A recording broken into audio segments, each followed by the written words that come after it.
Welcome, welcome, welcome. Hello, my name is Stephen. This is Contemporary Speaks, where we discuss things that need to change concerning our health, our mental health, our spiritual health, just our physical health and things like that. So I want to thank everybody for coming today. We're going to have an exciting show. Today, what we're talking about are habits, self-love, and also damage recovery. So it's going to be a really good podcast. Let's go ahead and get started and jump right in. Here we go.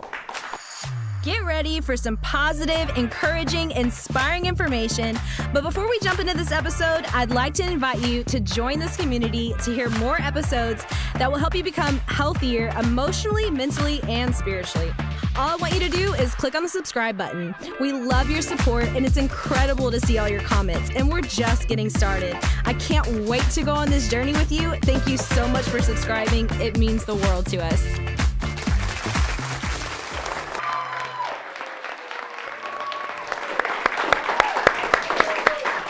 Yes. Great. Welcome everybody who's joining us online today, and you guys who are in-house. Thank you guys for coming today. It's exciting. It's always exciting just to talk about good things that help us out. Amen. It's a good thing to just kind of like wrap our mind around the things that are going to help us in life, things that we can practice, right? And so, like I said, we're going to talk about three things today. The first thing that we're going to talk about is habits. Habits.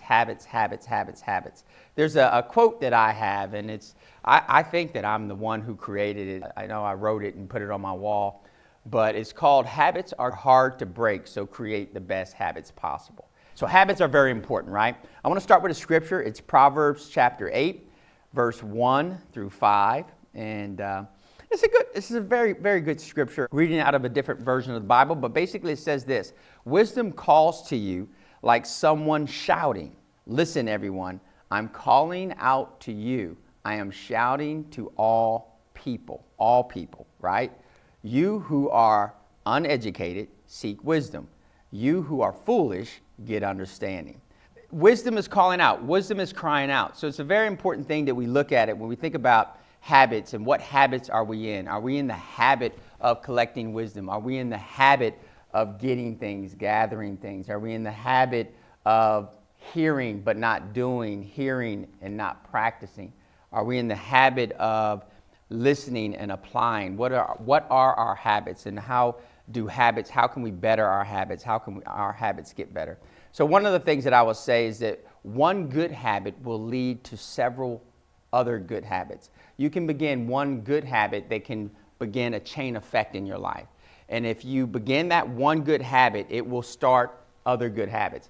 But the opposite is true as well, which there's always a moon and there's always a sun, right? The opposite is true, which is you can begin one bad habit that then links you to a chain of other bad habits.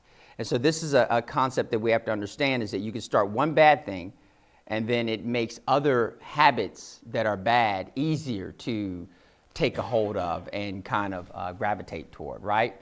And here's the thing with habits and building habits. One of the things that you got to realize is that when you get into a habit, typically when we start a habit that we know is good, we're excited about that. Let me just give you a good example to that. You get a job, and when you get that job, you get a promotion, you're going to get more money.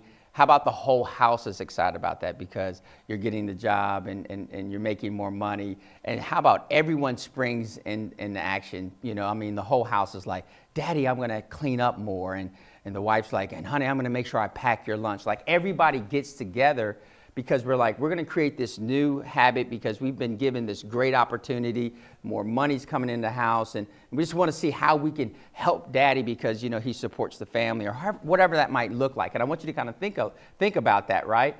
To maintain that habit, it's going to take what we call conscious override of the mental state, a conscious override of the mental state. That means the first couple of days, it's easy. We want to do it. We're all excited. Normally, habits like that last 3 days, right? 3 days. It's something about the third day that everything doesn't spring to life, but everything dies on the third day, right? But what I'm saying with that is that it takes about 3 days before we just lose our motivation.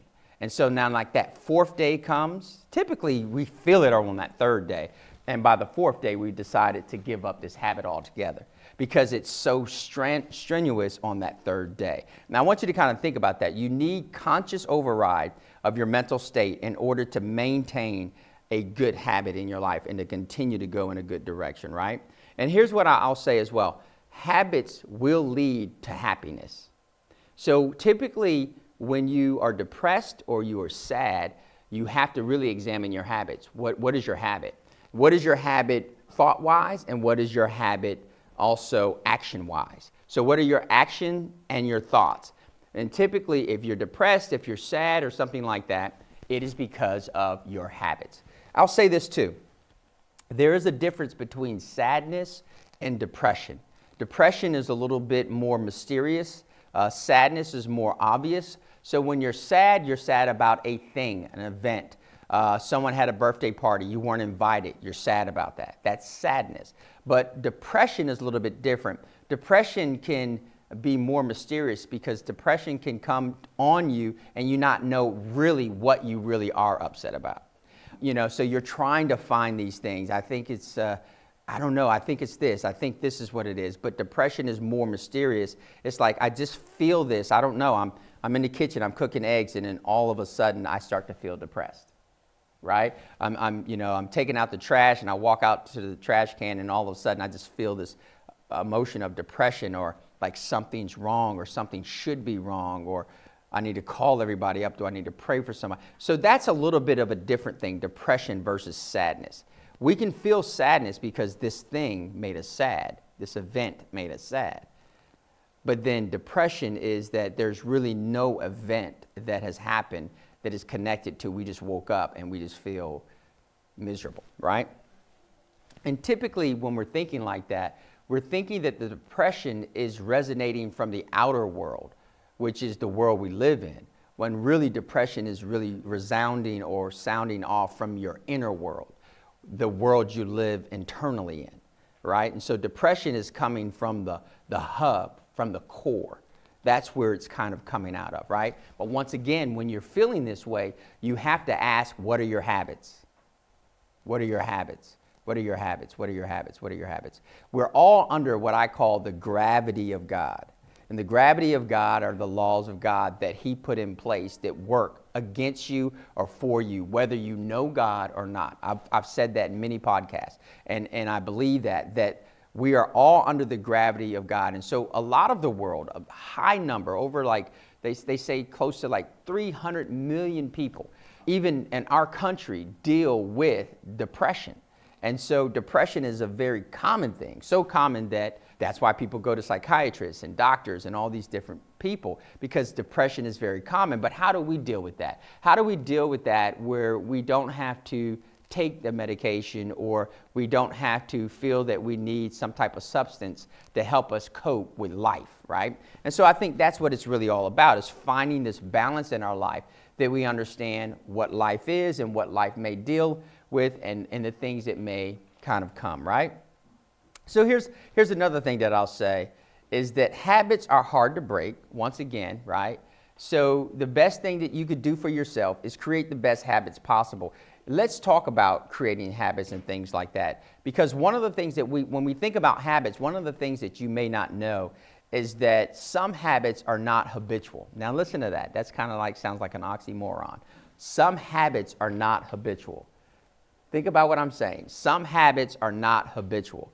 And when I say that, what I'm saying is that I'm basically saying that all habits are not automatic. And you really, really want to create these great habits that just become automatic. You're doing it without thinking. Like you're in the habit of locking your house door when you leave, or you're in the habit of locking your car, or you're in the habit of getting up and doing, X, Y, Z, whatever that might be. But all habits are not habitual. And let me explain to you what I mean. Typically, I can be in a habit of working out every day. But when I go on vacation, I don't work out at all. So it's a habit that I have, but it's not a habitual habit, okay? That means that it's not ingrained in me.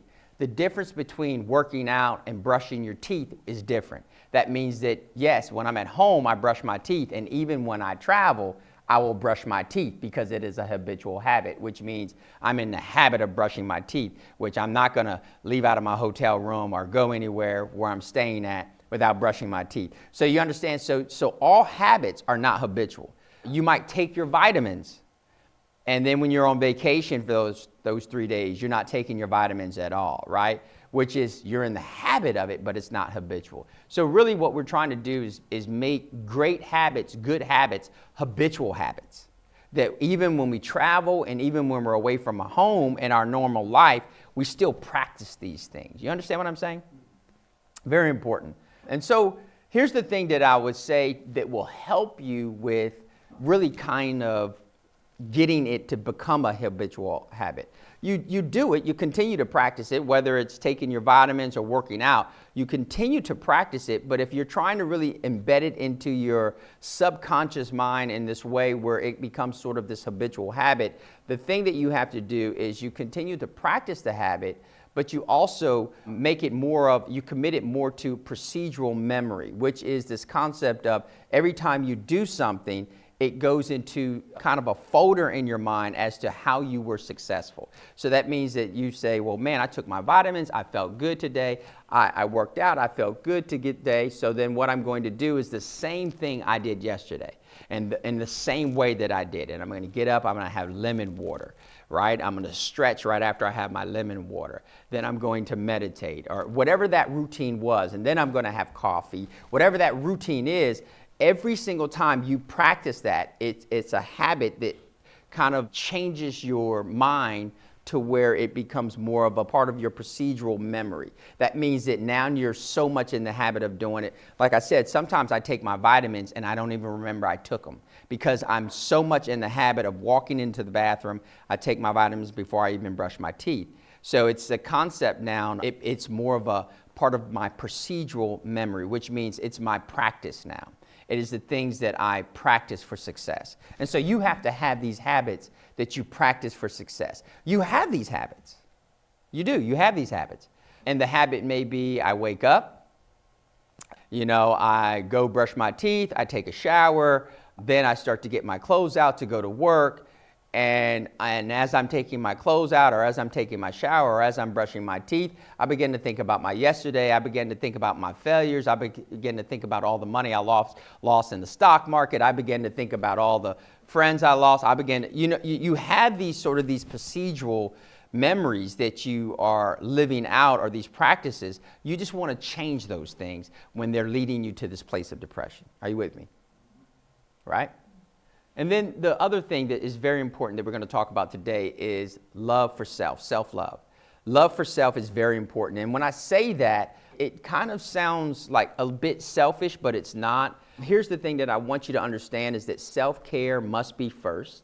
Self-care must be first. If you can't take care of yourself, you can't help anybody else. You're not going to be able to take care of anybody else. So if you're not good emotionally, if you're not good physically, if you're not in good health, how can you help someone else, right? In fact, all you're going to do is damage someone else when you haven't done the proper self-care. So what you have to realize is that it sounds a little selfish, but you have to understand what the Messiah did, what Jesus did. Well, it says this about Yeshua in Matthew chapter 14, verse 23. It says, after he had dismissed them, his disciples, he went up to a mountainside by himself to pray. Later at night, he was all alone. So Yeshua took times throughout the day to be alone, to be by himself. And I think it's very important that you take time to be alone. And I know that if you're a mother or something like that, you can't even find alone time in the bathroom sometime, right? Like you're trying to just go to the bathroom and you got someone knocking on the door saying, so-and-so hit so-and-so, or so-and-so won't give me this, won't let me, you know what I mean? It's like you have no place where you could just get this time of peace or this time of rest. And self-care is going to be essential, because if we don't develop good self-care as a habit, you guys, listen to what I'm saying. It has to be a habit that I wake up before the kids wake up so I can have some time to myself, so I can think, so I can gather my thoughts, so I can get in this right mental healthy spot before I have to deal with the kids or everybody else, in the house. And this is what the Messiah practiced. So it's a very important thing that we have this practice or this habit of self-care. Do you just go? Sometimes people think that self-care is being in front of the television, and it's not. It's also thinking and using your mind. Self-care is when you can have a moment of just complete silence where you can sit alone by yourself and reflect and meditate. Not necessarily on the bad times or the past or anything like that, but where is God taking you? What is the direction that God is pointing you in, and how do you see that playing out? Are you able to live through that in your mind and see the vision in your mind that God is leading you into? And so that's why self-care is very important, not just a vegging out type care. There's a difference. I need you to understand that. I'm not saying, this is my veg out time. I like to just listen to music and do this and do that. I'm talking about maybe the type of music you need to listen to is with no lyrics. It just needs to be sort of some meditational type music where you could just think and process your life and ask God, what are the things that need to come out of my life that could be depressing me? And what are the practices I need to implement that I need to start to do? Because even though it may be difficult, at the end of the day, it's beneficial for the soul. So things that are difficult, I don't want to wake up early. It's difficult. I don't want to go to the gym. It's difficult. But those things that are difficult are more rewarding to the soul. The things that are easy for you to do are more depressing to the soul. Okay? And so that's why we have to get out of our own way, get out of our own comfort zone, and start to challenge ourselves to live a better place. So self-care is very important. Saving of the self. Saving of the self. When I say saving of the self, Proverbs 19:8 kind of alludes to this. It says, those who acquire good sense love themselves. Those who acquire good sense love themselves. It says, those who keep understanding find success. Right? And so what you have to understand is saving of the self. When you take wisdom and use it, you are benefiting your own soul. But when you hear wisdom and leave it, you are not loving yourself and you are not keeping yourself properly, okay? And I want you to think about this, because one of the greatest commandments is that you love your neighbor as you love yourself. And this is kind of important because the way God sees it is that self-love is innate. It should just be a part of who you are. You should love yourself. It's just the way you were constructed. Unless someone taught you not to love yourself or to feel guilty about loving yourself or whatever that might be, you should love yourself. It's innate because it's part of one of the greatest commandments. So it should be innate to love yourself, to love yourself as you love your neighbor means that I'm going to be as good as I am to myself, to my neighbor. And so that self-love, don't take that the wrong way. It's very important that you have love for self. And that love for self means that you start with self-care. And that means that, it's almost like, when you're on an airplane and they say the airplane is going down, they tell you, before you try to put your child's mask on, put your mask on first. Right? Like, how are you going to save someone else if you don't save yourself first? Right? It's the people who are saved that can go back in and save others. It's Moses who left Egypt that could go back in now and save people from Egypt. You get what I'm saying? You get free first. You have to have this self-care and make it a habit, and don't feel guilty about it. Are you with me? Right? So here's the thing that I want you to understand about love, and I want to go into a kind of a deep concept. Love is constantly helping us to improve, and I want you to understand that. Love is constantly helping us to improve, right? And when I say that, I want you to understand that there's a perception of God that we hold that's not always true. And what I mean by that, I mean some people think that God is against them and wants to destroy them, and thinks that God is sort of a dictator and things like that. And I think that is not true when I say that, right? That is an image that a lot of people may have, the world may have about God, that is just not true. And it's just based on religious people trying to say that they know God, but they are cruel and mean to people that God is trying to win into the kingdom. And so one of the things that I want you to understand about God is that his son is titled or named salvation. His name is Yeshua, Jesus. Jesus means salvation. Salvation means deliverance, okay? And so when you think about that, you have to ask your question.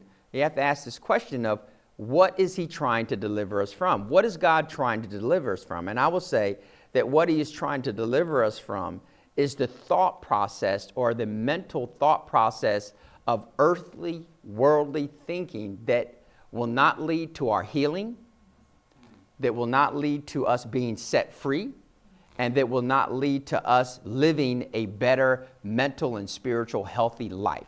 So that is what God is trying to deliver us from, or save us from. And this is the purpose of salvation. Are you with me? Right? So here's the thing that you have to understand about God. God is trying to elevate us mentally. And we don't always see that. But his word and what his word says, it's all a process to elevate us mentally. So ultimately, God is trying to save us from death and destruction. Whether we see that or not, he's trying to save us from death and destruction and all forms of that type of thought. Things that lead to our demise, right? Which really the world and the Bible classifies that as sin, basically. That's what God is trying to deliver us from, sin. The things that are going to lead us to death and destruction. And so we have to understand that sin is also this thing that is against the divine self. And I want you to hear me when I say that.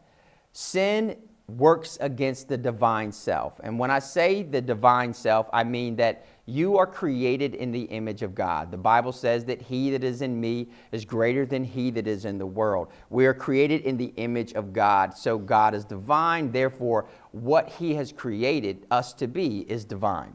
I will say this. I look at everything that God created, the bumblebees, the animals, and I say these are all divine. These are divine beings that man did not create, but God himself created. So you understand these things, and we understand that ultimately God is trying to lead us into a place where we're not being self-destructive, okay? With our thoughts, with our actions. Think about what I'm really saying. What does it mean to be self-destructive? Really, to be self-destructive is a habit. And that habit is, I know this isn't good for me, but I'll still do it. Now, how many times do we say that? I know this isn't good for me. I know this isn't healthy. I know this isn't helping me. I know this is going to cause inflammation in my body, or whatever that might be, but we still put it in our mouth. You hear what I'm saying? So God is really just trying to deliver us into a different thought process. There was a Bible verse, I'm not reading it today, but there was a Bible verse that says, how can a fool gain wisdom seeing that they don't have the mind or the heart for it? It's like God is trying to give you a better way of life. He's trying to give you wisdom, but we don't have the heart for it. We pride ourselves sometimes on our downfalls and on our inadequacies and on our ability not to meet the challenge. Sometimes we pride ourselves on that. It's crazy in a way that we sometimes think that there's some type of good when we say that we're weak in some capacity. You know what I'm saying? I don't wake up early. I think that's a good thing. I say that, right? I'm not an early bird. I was like, that's a good thing. Let me pat myself on. I just don't do the cold.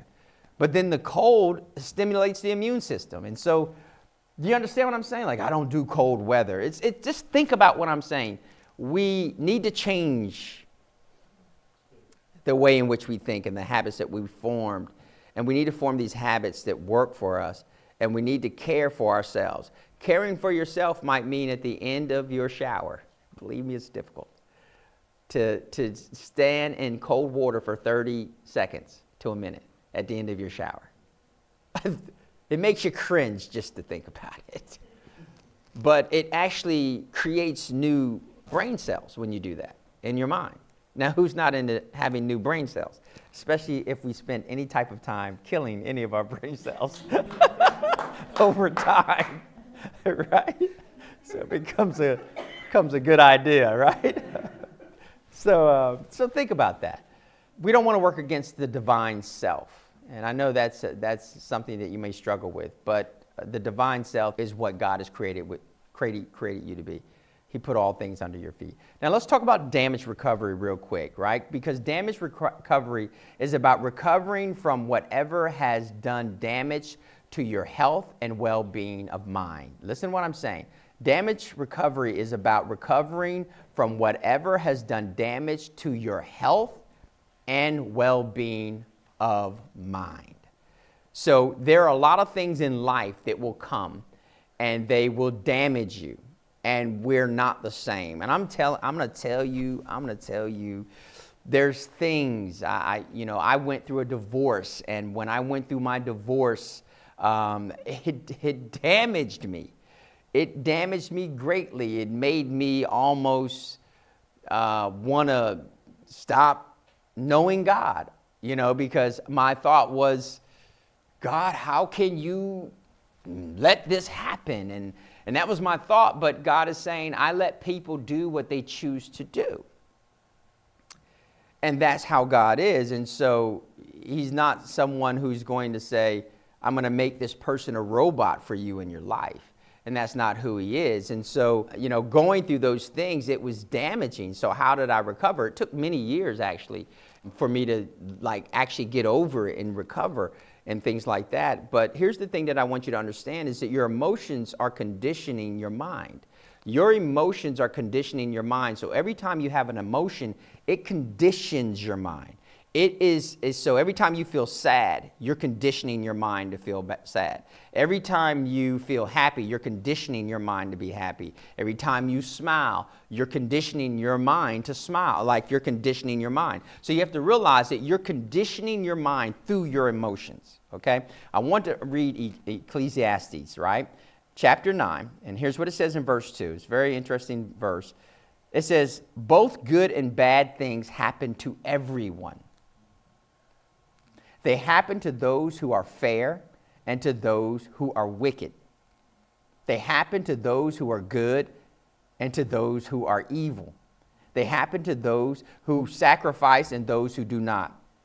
The same thing happens to a good person as it happens to a sinner. The same thing happens to a person who makes promises to God as to the one who does not. And what you have to understand is you have to stop equating anything that you're going through as punishment from God. Like looking at it as, oh my goodness, my sister, she lost her son. And, a lot of times when things like that, the tragic things, that's another thing, damage recovery to get over, that could damage you. It can literally, when I say damage, this is the thing that sets you in a whole nother direction in life. But recovery puts you on the road to success. It puts you back on the correct path. And so when my sister lost her son, a lot of things, I'm not saying this went through her mind, but a lot of things could have went through her mind, like why did God allow my son to die, or why did God do these things? And I think we think like that a lot of times and not realizing that, guess what? Bad things happen to everyone. Whether you're righteous or not righteous, bad things happen. And you have to kind of be able to stomach that and understand that life is going to deal you blows that you are going to have to recover from. And really, to be honest with you, there's no one who loves you that has left the planet that would desire you to be mentally unstable after their death. No one who loved you would ever desire you to not be healthy mentally after they have passed on. If they loved you, they would desire you to be emotionally and mentally healthier and stronger, and would hope that you would go on to advocate for great things in the world, that you would go on to fulfill your purpose. This is what they would hope. But we choose sometimes to just stay damaged rather than choosing to recover. And so it's important that we realize that things will come along in life that will hit you. Like, there's these things that damage us, but here's the key. We may get damaged, but we should never stay damaged, okay?